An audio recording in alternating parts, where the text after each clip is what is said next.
Le président de l'OGDH s'est couché à jamais.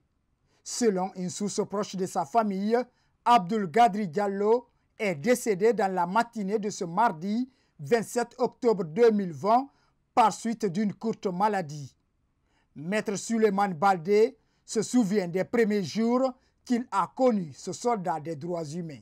Moi, je suis revenu en Guinée en 2007. J'ai entamé mes activités avec l'IRDED.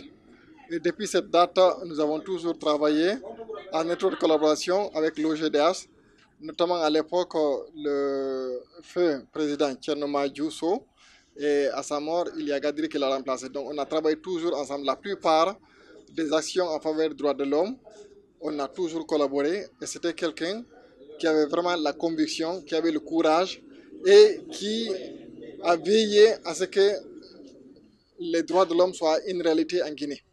Il a lutté dans ce sens, il nous a quittés, c'est une triste nouvelle pour nous et c'est une grande perte pour la Guinée.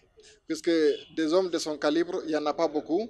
Quelqu'un qui, durant toute sa vie, quelles que soient les difficultés, quelles que soient les menaces, essaye toujours de promouvoir les droits de l'homme. Ce n'est pas quelque chose qui est fréquent.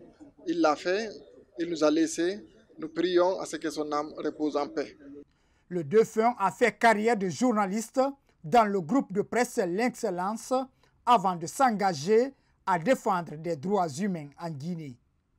Parmi les dossiers que son institution défendait figure en bonne place l'accompagnement des victimes du massacre du stade du 28 septembre 2009 et tout récemment celui des sinistrés du barrage Soapiti. Il y aura un grand vide, ce sera assez difficile de le remplacer, mais au-delà, il y a aussi des jeunes de la nouvelle génération qui mènent ces combats et qui vont continuer à mener ces combats.